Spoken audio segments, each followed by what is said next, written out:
Good morning, folks. Give people a second here. What's up, Alicia? How are you? Happy Baby Friday. Give people a second. It's going to be a quick live. Won't take very long.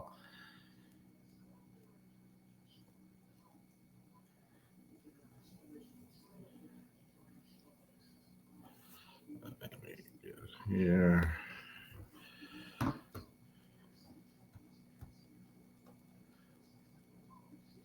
Me too, Alicia. Can't wait. We always have a good time at those. Morning. What's up, Jeff? I'm headed to the gym as soon as I get done here, buddy. Morning, Malia. Headed right there, buddy. Have to have that in the morning. I had physical therapy this morning, or I would have been there already. When you get old enough, physical therapy becomes a regular thing, unfortunately. What's up, Kim? Oh, can't wait to get back to Scotland in August, Kim. Hope I see you there. Norway. Is that Sanella? I can't, even with my glasses. I need stronger glasses now. This is terrible. I can't see anything anymore. It's really terrible. I just give people another minute or so, and then I'm not going to be on real long here. I say that all the time, and then wind up going for an hour or two, but I won't. I promise. Hope everyone's doing well, getting ready for the weekend. It's 88 degrees here today. My pool is waiting. Hey, Jessica, how are you? Thanks for sending the videos, Jessica. I was going to respond to you here today. You're awesome. Can't wait to see you again. What's up, Bobby? Newfoundland. Is it warm up there yet, Bobby? I hope so. It's nice and sunny and hot here. Today, I get every spring, Stephanie orders me a new float for the pool. So I got a new one. She's got to blow it up. I got the heater set to 92 degrees. It was running overnight. And I will be in my pool when I get back from the gym, music cranking, maybe a beverage, maybe not. I don't know. I haven't decided yet, All right, guys, real quick. I won't take too long. What's up, Rachel? Thank you, Rachel. Appreciate that. Oh, awesome. So I'm going to talk about. All right, guys. So some of you may know I released a new e-collar video tutorial yesterday. I wanted to touch on that a little bit. First of all, thank you for the insane amount of support you guys have given me. I did not expect it to go that well yesterday. And it was the same thing when I released the book 7 or 8 years ago. I thought it was a mistake when I looked at the Amazon stats and saw how many books were selling. So I want to talk about that a little bit because someone sent me a message yesterday that they ordered it and they can't wait to see how I deal with aggression with the e-collar, which I had to reply back. I don't. Not directly anyway, right? So I wanted to talk a little bit about that, and I promise I'm not going to keep you guys long. Okay, so for the video, for those who haven't seen it yet, just like with the book, guys, I think a lot of things that we see today, dog trainers, in my opinion anyway, tend to market to each other and show things for each other and try to be impressive and make cool videos. My videos certainly aren't cool or fancy or sexy, nothing about them, right? But from day one, my goal has always been to try to help the everyday dog owner, the average dog owner. That's where the numbers are. And when I say numbers, I'm not talking financially. What I'm talking about is we've been battling forever. The whole force-free balance trainer bullshit thing, right? Been going on for years. And 15 years ago, when I started showing e-collar videos and how-to videos, it was for a very specific purpose. It was because Every person I was working with 15 years ago, 14 years ago, 13 years ago, they were coming with dogs that had been trained on e-collars, and it was awful. Saw one dog after another just destroyed, right? And for a few years, 70 something percent of my business was dealing with dogs that had went through really bad training and really bad e-collar training, right? And when I started running my big mouth and screaming that we better start making some changes or they're going to come for this tool, like it's only a matter of time, a lot of people really laughed and said I was an idiot. They still say that, right? But for other reasons. But no one took it serious. And now we see where we stand with that tool. Okay. A lot of places have lost it. And it's a constant battle with that far left radical side on the dog training end of things, always coming for that tool. And what they do, justifiably so, they will take videos of people using e-collars in a disgusting, horrendous way. And those trainers that are doing awful work are the ones that are benefiting that side. Okay.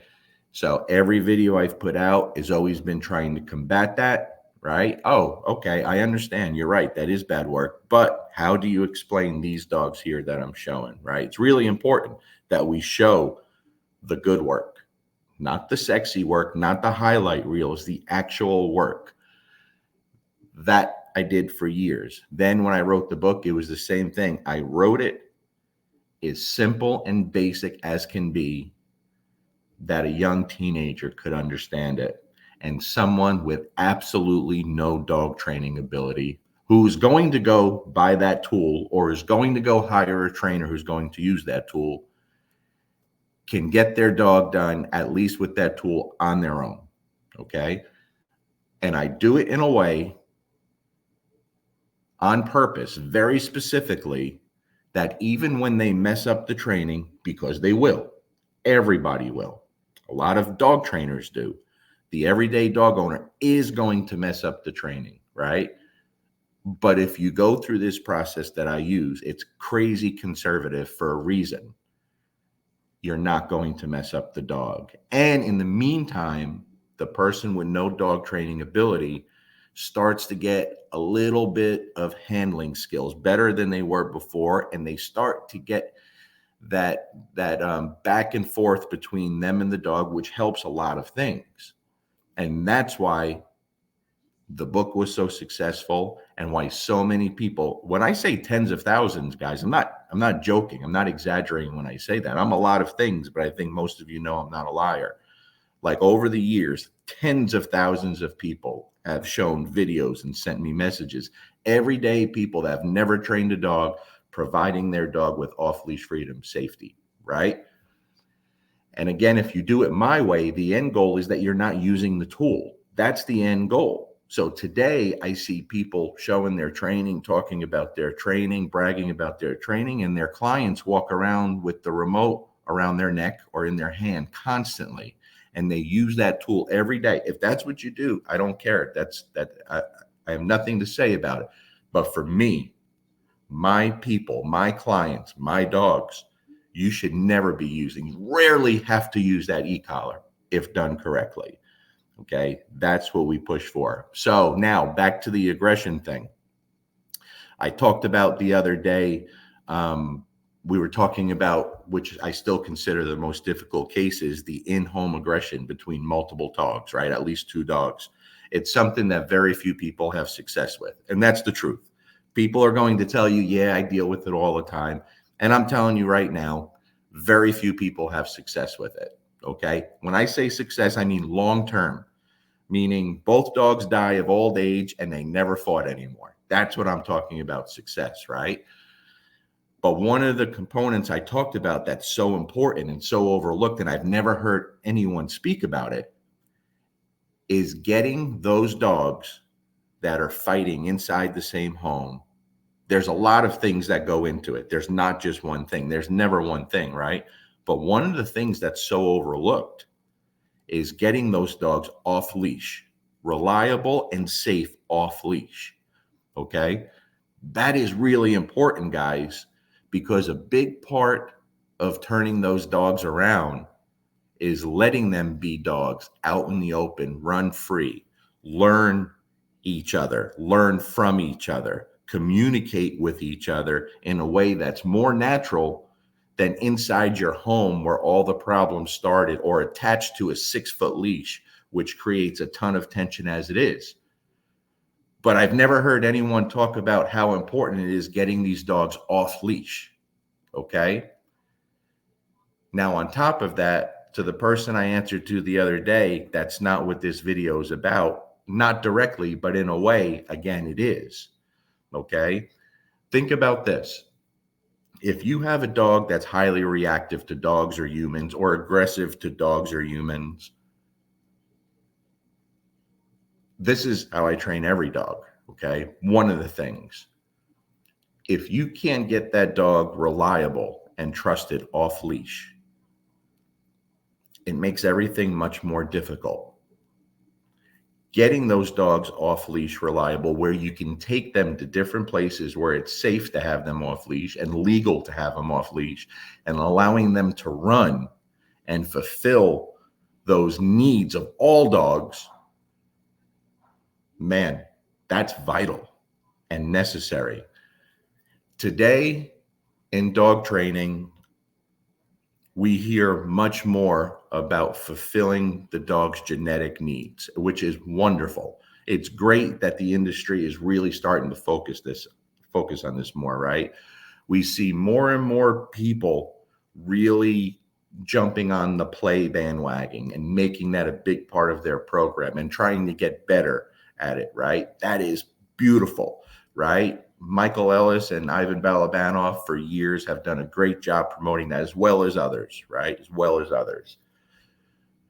More people are pushing it. More people are getting better at it. And everyone starts to understand, if we do this correctly, we get to provide what's genetically there for these dogs, a way to fulfill them. Maybe not the exact way, right? If we have an American Pit Bull Terrier who's really bred to fight dogs, of course we can't allow them to do that to fill their needs, right? But when we teach them how to play in a way, it gives them that outlet, which is so beneficial for them, because without something, they're going to find something and we're going to lose. You understand? But again, the one thing I don't hear much people talking about is the necessity and the genetic needs that all dogs need to have to be able to explore freely and run without a leash stopping them from doing so. Like, this isn't talked about. This is part of a dog's true personality and needs. Is it not? Dogs were not meant to be attached to a 6-foot leash, a 10-foot leash, a 30-foot leash. It doesn't allow them to be who they really are.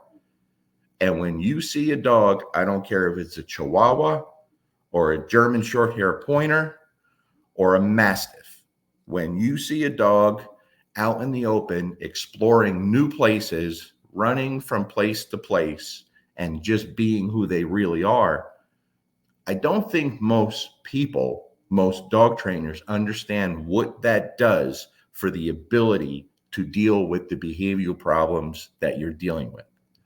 I don't get it, right? So there was a time where a lot of people would comment on my videos. I would take a difficult dog in for a board and train or something, right? And they'd see the dog a week later, even though I showed most of the training, and they would say, okay, what else did you do to get that dog to look like that so fast? And I would tell them everything, and I was showing stuff, and they would say, well, you're full of crap. There's something else you're hiding. Like, no, I'm not, right? People focus on down, sit, come, and e-collars and prong collars, and hey, stay on that place for 2 hours. It's going to be amazing, right? That's never going to get you what you want. It's just not going to get the dog you want. So ask yourself this. With all my dogs that you've ever seen starting 15, 16 years ago when the whole social media thing started, How often do you actually see e-collars on my dogs? Not that that's a bad thing if you do, but the point is anyone has the ability to get a well-trained dog off leash if we put in a little time. So in the video that dropped yesterday, I've had tremendous feedback on it. I didn't want a dog full of drive. I didn't want a dog with really high food drive. I didn't want a dog that loved to chase a ball, because all of those things would make for beautiful video. It would make me look really good, and people would love to watch it. They really would. And it may even sell more copies. But in reality, it's not going to help anyone. And that is my goal, to help people get their dog there very quickly, very safely, but in a realistic way also. No bullshit way. So the dog I use, Loki, is a beautiful dog. I love him very much. But there's not a lot of motivation there. He's kind of a lump on a log, right? He doesn't have much food drive. He doesn't like to chase the ball. He'll play tug a little bit, but he's not a very motivated dog, right? So I wanted people to see that. What do we do when we can't use food? What do we do when the dog doesn't want to do much?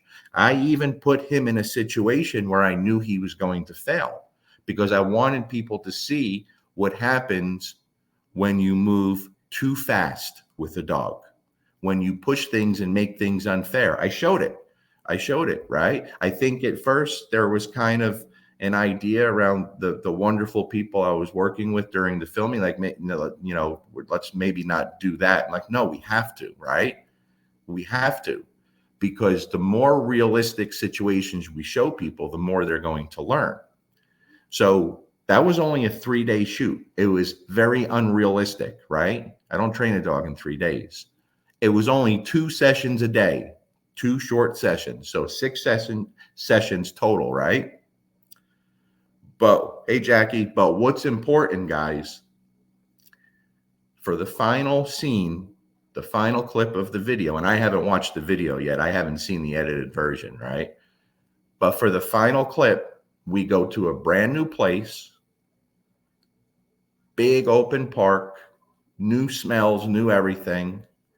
And once we take that leash off, that's when you see Loki at his best. Now you see excitement, you see speed, you see freedom, you see a happy dog, you see a dog allowing to do what it's born to do, to be a dog, to run, to explore. He doesn't want to leave me. If I remember correctly, there's no e-collar usage in the last session because he didn't present an opportunity to need it. Because he just, I think, don't hold me to that, but I'm pretty sure, because if I call him, he's coming. We've already done 5 sessions of training. It's that easy, guys, right? It's that easy. So there's always conflict in discussing which the best method of training dogs. Listen, don't focus so much on the dogs when it comes to the e-collar. Don't focus on the dogs, because a lot of people are going to focus on good dogs, trainable dogs, drivey dogs. Don't even focus on trainers. For me, I'm going to focus and make believe that everyone that is going to use this tool has no dog training ability, knows nothing about what they are doing. They're going to struggle and they're going to mess up the training. But even if they do that, please pay attention to this. They're not going to mess up the dog. Everything I do is about the everyday dog owner not messing up the dog and making a better dog, a dog that's not scared to make mistakes, and a dog that loves the work you do together and they don't even know they're training. That has always been my goal. It's not always perfect. I make as many mistakes as anybody, right? But you'll never see a dog leave my care not looking happier than when they came in. You understand? And it's not difficult. So in that video, that's 3 days, 2 sessions a day from me. Now imagine if the everyday dog owner took 3 weeks and took their time and what was even more conservative, right? In that video, you'll hear me talk about a couple of stories, and I've only used stories that people witnessed, where a lot of people saw. Like, for example, the Korean meat market dog, where the incredible David, a dog trainer out of New York, flew with this dog to Scotland to come to my seminar. The worst case of like tremendous fear I've ever seen in my life. Listen to that story. It's factual. People were there. See how that tool is what turned that dog around. Now, if we only use that tool, like a lot of people do, as an aversive, I can't do that with that dog. In fact, I destroy that dog worse. It's not possible, right? Pay attention to the dog that was peeing in his crate every time he saw me. Every time he saw me. If I only use that e-collar as an aversive, I can't do what we did with that dog. And the beautiful thing about that, then the fellas at one of the big podcasts said, man, you know how many dogs that's helped and worked on? And I was blown, really? That's great. I had no idea. But that's why I put the information out there. So you could choose to use that tool any way you like. You could follow any person you like. But in reality, it's no different than a leash. It's no different. It still should be used as a leash. And to the best of my knowledge, most good dog trainers use a leash as guidance, often, not just corrections. Please let me know if I'm wrong about that. Okay? So in the end, you have to do what makes you comfortable. But in the end, the dog should tell the real story. Look at the dog. What is he telling you? What is she telling you? Is she full of life? Are they scared of making a mistake? Right? In the end goal with all dogs should be, you should be able to have them off leash in the real world with no tools. And they should respond to you and want to be to you. They should want to come to you. They shouldn't want to run away. Even though they may want to chase that deer, they know they can't because you just said you can't. You got to come with me. Should that not be the end goal, no matter what category of dog trainer, which side of the fence you fall on, right? So with all the fighting back and forth between the different camps, here's the thing, guys. There's a lot of tremendous different ways to train now, a lot of fancy stuff, a lot of newer techniques and tools and technology and all this shit, right? Guess what? The everyday dog owner don't give a fuck about none of it. None of it. None of it. The everyday dog owner, most of them don't have the ability to succeed in any of those systems out there. None of it. They want to do minimal work. They live normal, everyday, busy lives, and they just want a pet that doesn't run away from them, that comes to them when calls them. They don't do bad things, and they could hang out and be still when they need to be. They could have people over, and they don't have to change what they're doing. They don't have to lock their dog up. Their dog can interact in their immediate society without problems. That's it. That is it. Lisa, I have tons of videos doing that. Go back 3 years and watch the videos of Ranger, the Cane Corso. I filmed everything. Everything. And that was human aggression, not dog aggression. Go watch the videos of Rhodey. That's more recent. I showed everything. Keela, everything. You don't need to pay for that stuff. I've shown it all for free. But people don't believe that it's that simple. And guys, most of the time, not all the time, sometimes there's difficult stuff out there. Most of the time it's easy if you understand what you're doing. So when it comes to the tool, the e-collar, I've literally never in my wildest dreams expected my book to continue to be selling 7, 8 years later, right? It helped tens of thousands of people because it was simple, it was realistic, and it was short, to the point, step by step, little examples here and there, because most people don't want to read a ton of stuff and they can't retain it to go out to actually do the work, right? So I'm hoping the video provides even more help to more people, because then that means more dogs live a better life, more dogs stop getting crucified with any tool that's being used. You understand? Really, really important, really important. And so when I was first asked to do the video thing, I denied. I said, nah, I don't. I think it's a great thing that Nick White put together, that one site. I believe it's sitstaylearn.com, right? I hope that's the right site. I'm so bad at remembering things. But there's so many training, and I didn't think I can contribute anything. So I said, no, I don't think so. When he kind of pushed me and kicked me in the ass, and he was right. He was right. He's got an e-collar video on there too. So think about that. The person who put all this together and financed it has his own e-collar video. Nick White has an e-collar video on there, which you should check out also, right?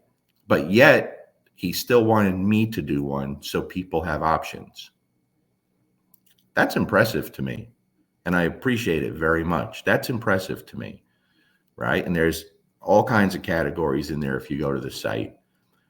But again, I know I'm super long-winded. I try to do really short videos and it doesn't work out well. For the person who said, I can't wait to see how you deal with aggression, don't think I don't do it directly with the e-collar. I really never have, right?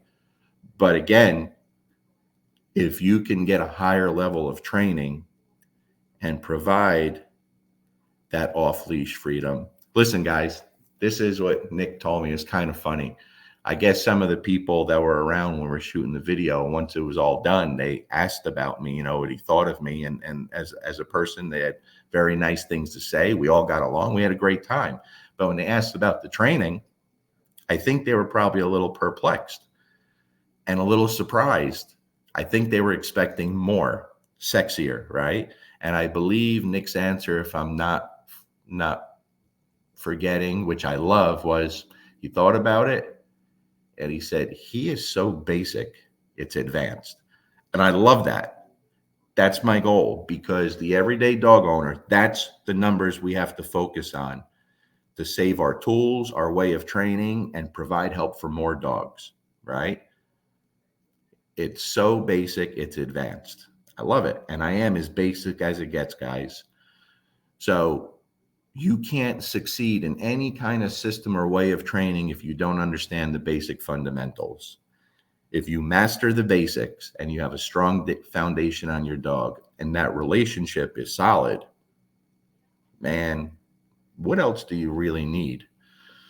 You understand? What else do you need? So again, I don't want to just thank you folks for how the video is going. I don't want to just thank you folks for the success my book has had. I want to thank everyone on here, the people who love me and the people who hate me, right? Because they're motivators. But I truly want to thank people because you guys have been giving me insane dedication and support from the first time I logged on to this whole social media thing. And you're talking like 15, 16 years ago now, right? And you guys have been nothing but generous and kind to me and insanely supportive. And what a lot of you guys don't understand is sometimes when you wake up and you see someone who says some real nasty things about you or makes a whole video just dedicated to hating you, I don't think people understand that could be really tough to deal with because your wife and your kids see that, and sometimes it could just really, really upset you, right? But then when you continue to look at emails and messages that you guys have been sending me from all over the world, it's amazing. That's what keeps at least me going. That's where the motivation comes from, right? And I've had opportunities to do some things where everything would be on a pay scale and you'd have to pay for all the content. And I was close to doing it. But then when I thought about it, I'm not ready to do that yet because I think the free information has to still be available out there if we're going to help the amount of dogs that we need to help, if we're going to continue to fight the battle against the people trying to change our ways of training and take our tools away from us. You understand? It's really important. You know, there was a dog killed right here in Bowling Green at Petco last week during the grooming session. They killed the dog, killed it. Petco, Bowling Green, Kentucky. Do you know they will not release the video because they have everything on video? They will not release the video to the owners because they don't want them to see it. Petco, right? One of the companies that's against balanced dog training. Killed the dog, I believe it was a chow maybe, and won't release the video to the owners.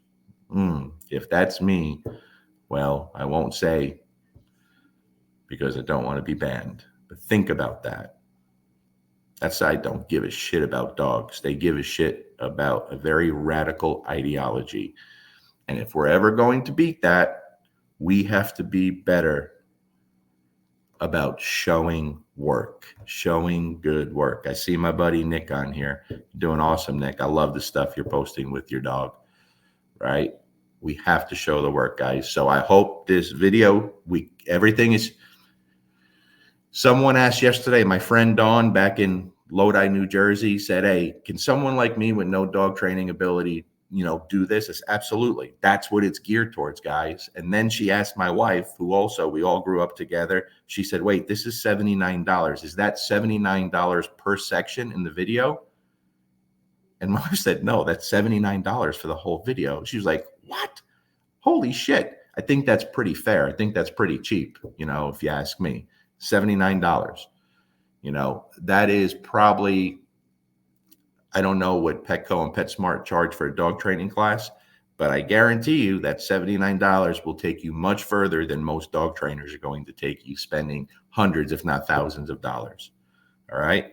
Okay, guys. So I have to go to the gym now and catch a quick pump and then sit in the sauna and sweat it out because I have to at least look skinnier when I get back into my little shorts and get on my float in the pool, crank up the boombox, and maybe have like a Corona or a Dos Equis or something out on my float with Benny laying on my big belly.